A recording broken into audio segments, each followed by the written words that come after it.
بسم اللہ الرحمن الرحیم الحمد للہ رب العالمین والصلاة والسلام على سید المرسلین محمد وآلہ وصحبہ اجمعین اما بعد فاعوذ باللہ من الشیطان الرجیم بسم اللہ الرحمن الرحیم يا أيها الذين آمنوا إذا لقيتم فئة فاثبتوا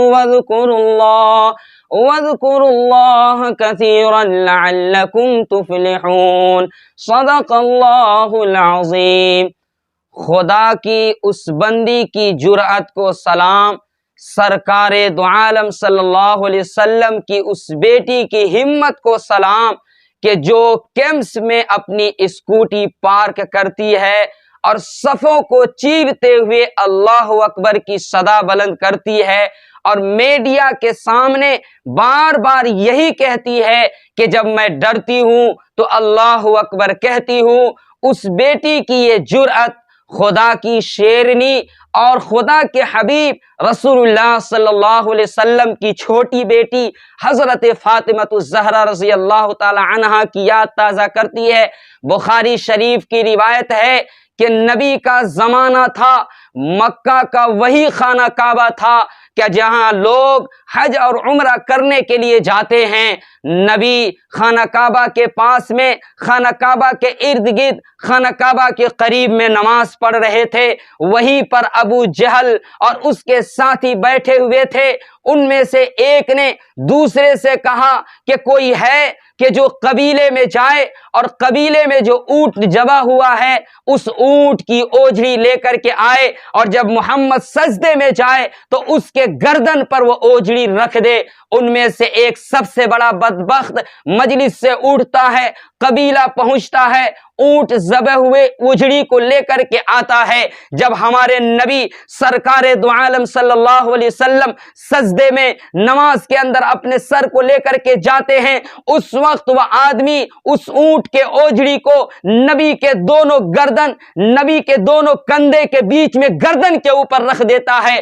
یا رب العالمین، یا ارحم الراحمین، کیا وہ منظر ہوگا اور کیا وہ حالات ہوں گے، کیا فرشتوں کے اندر ہلچل ہوں گے کہ نبی سجدے میں ہے اور ان کے سر کے اوپر لوگوں نے اوجھڑی رکھ دی، اور اس اوجھڑی کے بوجھ کی وجہ سے نبی اپنے سر سے سجدے سے سر کو اٹھا نہیں پا رہے تھے۔ حضرت عبداللہ ابن مسعود رضی اللہ تعالیٰ عنہ ایک صحابی ہیں، وہ فرماتے ہیں کہ میں بھی وہ دیکھ رہا تھا منظر، لیکن میرے اندر طاقت نہیں تھی، ہمت نہیں تھی کہ میں وہ اوجھڑی اٹھا سکوں۔ اتنے ہی میں خدا کی شیرنی اور خدا کے حبیب سرکار دو عالم صلی اللہ علیہ وسلم کی سب سے چھوٹی بیٹی حضرت فاطمہ الزہرا رضی اللہ تعالی عنہ آتی ہیں اور نبی کے سر سے، ان کے کندھے سے، ان کے پیٹھ سے وہ اوجھڑی اٹھاتی ہے۔ اس کے بعد نبی سر سے سجدے سے سر اٹھاتے ہیں اور بد دعائیں دیتے ہیں۔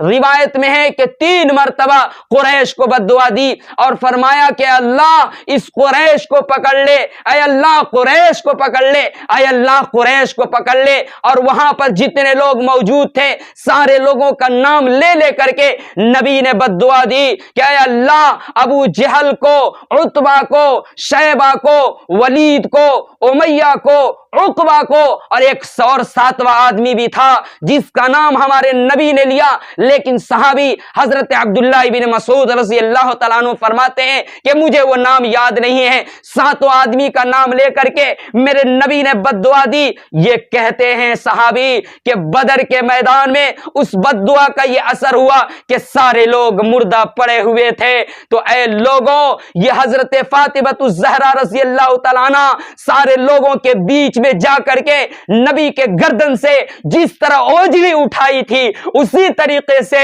یہ مسکان نام کی جو بیٹی ہے مجمع میں گھس کر کے اور صفوں کو چیرتے ہوئے اللہ اکبر کی صدا جو بلند کی، آج دنیا کے اندر وہ صدائے گونج رہی ہے۔ میرا رب فرماتا ہے یا ایھا الذین آمنوا اذا لقیتم فئۃ فاثبتوا واذکروا اللہ کثیرا لعلکم تفلحون، کہ اے ایمان والو جب حق کی لڑائی ہو اور حق کی لڑائی کے لیے مقابلے کے لیے اتر جاؤ تو اپنے قدم کو پیچھے مت ہٹاؤ، اپنے قدم کو مضبوط کرو، اپنے دل کو مضبوط کرو اور اپنے قدم کو آگے بڑھاتے رہو اور اللہ اکبر کا نعرہ لگاتے رہو، وذکر اللہ، اللہ کا ذکر کرتے رہو، وذکر اللہ، اللہ کا نعرہ لگاتے رہو، لعلکم تفلحون، اور یقین کرو کہ جو اللہ اکبر اس وقت اللہ کا نعرہ لگائے گا وہ کامیاب ہو جائے گا۔ ذرا بتائیں کہ نیشنل میڈیا ہو یا انٹرنیشنل میڈیا ہو، وہی نہیں بلکہ پورے لوگوں کی زبان پر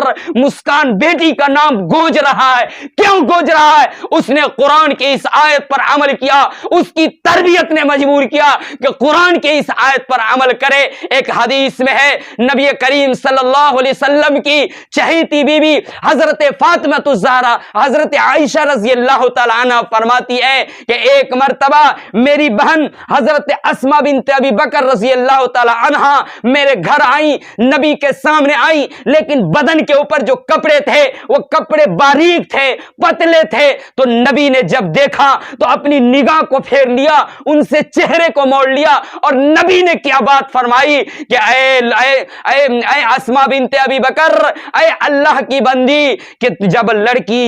لڑکی بالغ ہو جائے تو اس کو اس طرح کے کپڑے باریک پہننا مناسب نہیں ہے، اس کو پردے والے کپڑے پہننے چاہیے۔ یہ سارے قرآن کی آیت اور یہ سارے منظر حضرت فاطمہ الزہرا رضی اللہ تعالیٰ عنہ کی وہ زندگی یہ بتاتی ہے کہ میری ماں اور بہنوں کتنے چیخ چیخ کر کے کہا جائے کہ آپ شریعت پر عمل کرو اور آپ اپنی زندگی کو شریعت کی طرف، دین کی طرف لے کر کے آؤ، تاکہ قیامت کے میدان میں رب کریم کے سامنے حضرت فاطمہ الزہرا رضی اللہ تعالیٰ عنہ اور نبی کی امہات اور نبی کی بیویوں کے صف میں کھڑی ہو سکے اور فخر کے ساتھ رب کے سامنے یہ کہہ سکے کہ رب کریم ہم نے کوئی عمل تو نہیں کیا لیکن اتنا ضرور کیا ہے کہ ہم پردہ کرتے تھے، اتنا تو ضرور کیا کہ ہم اپنے گھروں میں رہتے تھے، رب کریم ہمیں معاف کر فرما دے۔ ہو سکتا ہے کہ نبی کی بیٹی حضرت فاطمہ الزہرا رضی اللہ تعالیٰ عنہ کی زندگی